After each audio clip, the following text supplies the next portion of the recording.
The benzite scrapper's mandibles hung slack in shock as they beheld the enormous derelict human supercarrier, its hull peppered with scars from a war long past, yet still dwarfing any ship in the galaxy. Captain Hector slouched in his rickety captain's chair, sipping a tasteless stimulant brew. He stewed in frustration over the meager pickings of late, just metallic scraps and centuries-old space junk. He yearned for that one big score to set him up for life and etch his name in salvaging lore. The ship's decrepit long-range scanners shrieked to life, startling Hector. The flickering display showed an unbelievable reading, an absolutely colossal derelict dreadnought, 10 times larger than any modern warship. Hector's heart hammered with excitement as he steered towards the source, dreaming of untold riches. As they drew near, First Mate Skravik gasped. The ship bore unmistakable human design, the word Prometheus emblazoned on its battered hull. Skravik urged retreat, whispering that it must hail from the legendary Human Covenant War, when humanity's technology rivaled that of the godlike Forerunners. He insisted such a relic be left untouched. Hector snorted derisively. If the humans' tech was so formidable, he mused, they shouldn't have lost their ship in the first place. Dismissing Skravik's unease, Hector maneuvered their tiny vessel towards the Prometheus' cavernous hangar bay. As the airlock hissed open, they stepped into the echoing darkness, not knowing that this long-lost human artifact concealed power and secrets beyond their wildest imaginings. As the two benzite scrappers stepped further into the Prometheus's massive hangar bay, their eyes widened at the sight laid out before them. Row after row of sleek, angular human fighter craft filled the cavernous space. Hector counted at least a few hundred ships, each one bristling with obvious weapon mounts. The strike craft's hulls were made of some exotic material he had never encountered before in all his years of salvaging. Skravik pulled out his handheld scanner and ran it over the nearest ship, but frowned at the readout. Hector, look at this. My scanner can't even penetrate the hull to see what's inside. I have no idea what this stuff is made out of, but it's like nothing I've ever seen. Hector let out a low whistle as he walked between the rows of ships, marveling at the potential fortune surrounding them. Forget the tech inside. Can you imagine what just the raw materials from these ships would be worth? The alloys, the composites? We could retire 100 times over with this score. As Hector fantasized about his newfound wealth, Skravik noticed a faint glow coming from an access panel on the wall near an open bulkhead door. Curious, he approached it. The panel was dark and looked powered down like everything else, but as soon as Skravik's hand made contact, the screen burst to life, illuminating the hangar in an eerie blue light. Strange alien text scrolled rapidly across the display. A calm feminine voice spoke, the benzite words strangely accented. Retinal scan complete. Access granted, Lieutenant Timothy Ward. Welcome aboard the UNSC Prometheus. With a pneumatic hiss, the heavy bulkhead door slid open, revealing a pristine, brightly lit corridor that looked untouched by time. Skravik called Hector over, pointing to something on the wall, his voice shaking. There on the bulkhead, lines as crisp as the day they were painted, was a complete schematic of the ship. Hector's mandibles clicked in shock. The Prometheus was unimaginably vast, dwarfing their initial impression. Entire decks were dedicated to functions and purposes so alien, the benzite couldn't even begin to guess their nature. But what made Skravik's blood run cold was the huge chamber nestled in the heart of the ship, labeled simply, Reactor. Classified. Hector, do you know what this is? Skravik's voice was barely a whisper. The myth, the human's power, I always thought they were just drunken stories. Hector leaned in, squinting at the schematic. What are you talking about? A singularity reactor. The human, there were always rumors about the impossible energies they wielded, that they could harness the very power of collapsed stars, defy reality itself. But no one's ever... Skravik snapped his mouth shut, the implications cascading through his mind. Could the humans have actually achieved the impossible? Created an infinitely powerful reactor capable of rewriting the laws of the universe? And if so, What other wonders might this alien dreadnought contain? He turned to Hector, and the two locked eyes, a mixture of terror and exhilaration surging between them. The delicate dance of fear and greed played across Hector's face as his gaze darted between the open doorway and the priceless ships in the hangar bay. Heart pounding, Hector stepped toward the threshold. Skravik hesitated only for a moment before following, both consumed by an insatiable curiosity to uncover the secrets of this ancient behemoth. As they crossed into the sterile white corridor, the bulkhead door silently sealed shut behind them, an unnoticed red light blinking to life on the access panel. Hector barely heard Skravik's astonished gasp about the singularity reactor, his eyes eagerly fixed on one section of the ship schematic labeled Armory. He traced a path with his finger, mentally mapping the route from their current location to the arsenal that called to him like a siren song. Hector, are you listening? This technology, it's beyond anything we've ever seen. The potential implications are... Yeah, I heard you the first time. Hector cut him off, not even sparing a glance at his companion. But did you see that armory? I bet they've got guns in there that could blast a hole clean through a heavy cruiser. Skravik shook his head in disbelief. Is that all you can think about right now? We're standing in a ship that shouldn't even be possible, and you just want to get your hands on some new toys. Hector finally turned to face Skravik. His mandibles flared in a grin that was all teeth.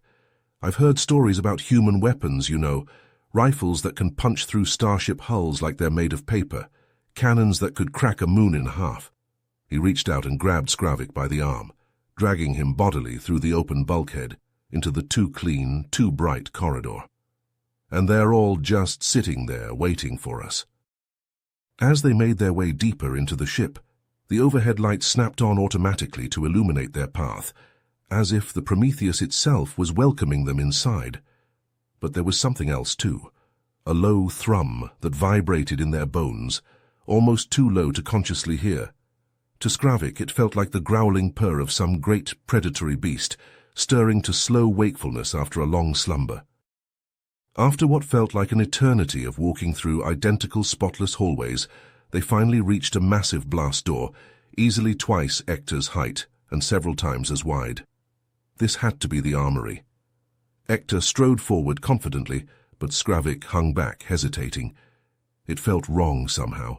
Trespassing in this place never meant for the likes of them. As Hector approached the door, he scanned its surface for any kind of locking mechanism or access panel, but found only smooth alloy. He was just reaching out to touch it, when that same calm, feminine voice spoke again, freezing him in his tracks. Combat skin and retinal scan required for access beyond this point, the ship AI intoned serenely. Hector let loose a string of curses that would have made a dockside laborer blush, his earlier swagger evaporating. He kicked the door in frustration, but it remained solidly unmoved. Thinking quickly, Skravik pulled out his scanner and pulled up the translation program. Scrolling through the recent audio, he found a recording of the ship's own voice granting them access. With a silent prayer to any gods that might be listening, he played it back. Access granted, Lieutenant Timothy Ward. For a moment, nothing happened. Then, with a pneumatic hiss and the grinding of long-dormant gears, the blast door slid open. Hector and Skravik stepped forward almost in a trance, the revelation before them so staggering that they could do little more than gape in awe. The armory was a cathedral dedicated to the art of destruction. Weapon racks towered 3 stories into the air, packed with a dizzying array of guns in every conceivable size and shape. Pistols, shotguns, rifles, cannons. If it could kill, it was here. Bipedal armatures as tall as shuttlecraft stood in alcoves along the walls, bristling with missile pods and autocannons and energy weapons that hurt to look at directly. In a daze, Skravik stumbled over to a holographic plaque slowly scrolling data about something called an M41 Spienkiar. The numbers blurred before his eyes, but he caught muzzle velocity, 1% C, and maximum range, 10-3 AU, before his brain short-circuited entirely. A choked sound tore itself from his throat, halfway between a gasp and a sob. Hector gazed at the arsenal like a starving man stumbling into a banquet hall. His hand twitched, aching to reach out and caress the sleek lines of the weapons arrayed before him. He lurched forward, but Skravik's hand clamped down on his arm with bruising force. "Don't touch anything," Skravik hissed, his mandibles clicking together in agitation. "We have no idea what these things are capable of." Actor wrenched his arm free, glaring at his first mate. "We didn't come all this way just to leave empty-handed. This is the score of a lifetime, Skravik." "Hector, think for a second. A single one of these guns could probably vaporize our entire ship without even trying. Is that a risk you're willing to take?" Hector hesitated, Skravik's words penetrating the fog of greed that clouded his mind. But then his gaze fell on a small, unassuming device resting on a pedestal in the center of the room. It was a plain grey rectangle, about the size of his hand, with no visible controls or interfaces. Compared to the ostentatious lethality of the other weapons, it seemed almost laughably harmless. "Oh, come on," Hector scoffed, striding towards the pedestal. "You're telling me something this small and simple is dangerous? It's probably just a data pad or something." "Hector, no, don't—" But Hector's fingers had already closed around the device. Instantly, the ship's calm voice filled the air. "Chem 6 Grindel Galilean nonlinear rifle online. HFY tactical nuclear weapon online. Aim assist active." Thin blue lasers sprang from the device, sweeping the room before converging in a single bright point, directly over Hector's hammering heart. He went rigid, not even daring to breathe. "Deactivate weapon," Skravik said slowly and clearly, his voice tight with fear. The lasers winked out and the device went dark in Hector's hands. Shakily, reverently, he set it back on the pedestal and stepped away. "The stories, the myths," Hector whispered. "They were all true. These weapons, they're beyond anything we could have imagined. It's like magic." Skravik opened his mouth to reply, but he never got the chance. The entire ship shuddered violently, the screech of tortured metal echoing through the cavernous space. Hector and Skravik looked at each other in growing alarm. "Slipspace vector error detected," the ship's voice announced, still preternaturally calm. Abort jump, distress beacon activated, all hands to cryopods, reactors to emergency standby mode." The disembodied voice echoed through the armory, shaking Hector and Skravik from their shocked stupor.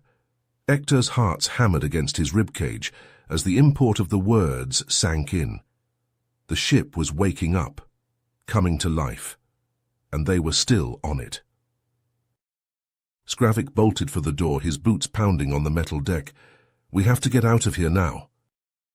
Hector didn't need to be told twice.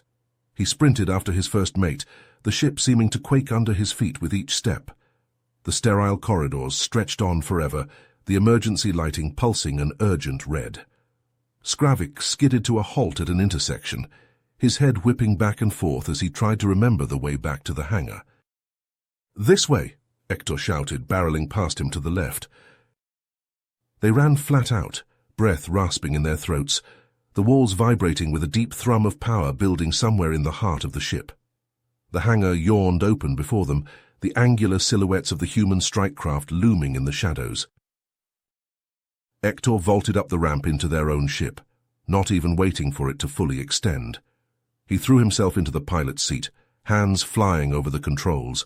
The engines coughed to life as Skravik flung himself into the co-pilot's chair. "Punch it!" Skravik yelled. Hector slammed the throttle forward, the inertial dampeners struggling to compensate. The ship strained against the docking clamps, metal groaning. For a few heart-stopping seconds they didn't budge. Then with a tortured shriek, the clamps gave way.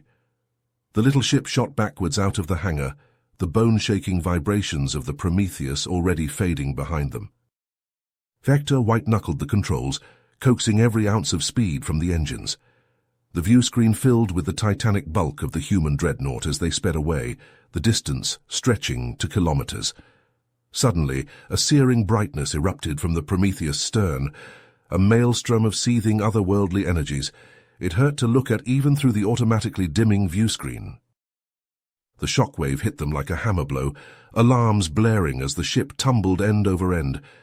Hector fought with the controls, Teeth gritted as he tried to right their wild spin.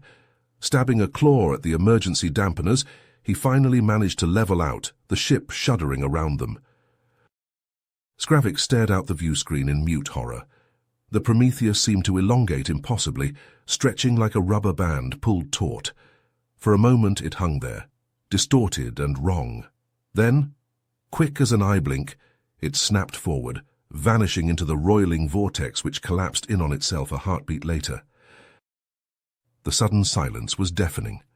Hector and Skravik gaped at the empty void where the Prometheus had been, the only evidence it had ever existed, the fading ripples its passage had left in the fabric of space-time. Skravik let out a shuddering breath, sagging back into his seat. He looked over at Hector, seeing his own shock mirrored in his captain's eyes. What was that? Where did it go? Hector just shook his head, mutely lost for words. Skravik licked dry lips, his voice hoarse. Hector, do you still want to try to salvage something from that? Hector barked a laugh, slightly hysterical. He scrubbed shaking hands over his face, blowing out a long breath. When he finally spoke, his voice was barely above a whisper. No, absolutely not. I think we need to get as far away from here as possible before that ship comes back. He shuddered. Or worse, its owners come looking for it. Skravik nodded fervently, already inputting coordinates into the nav computer with trembling fingers. I've never seen anything like that. The power involved, it's beyond comprehension. I don't know about you, Hector said, watching the stars blur into streaks as their FTL drive spun up. But I've had enough of secret human ghost ships to last a lifetime. Some things are better left alone. Agreed, Skravik said fervently as the ship accelerated into the void, the two aliens each silently vowing to take the events of this day to their graves. You have reached the end of the story. If you enjoyed this story and want to support us, please leave a like and subscribe to our channel, and for every comment that says 88, I will heart every single one of them. Thank you for your time.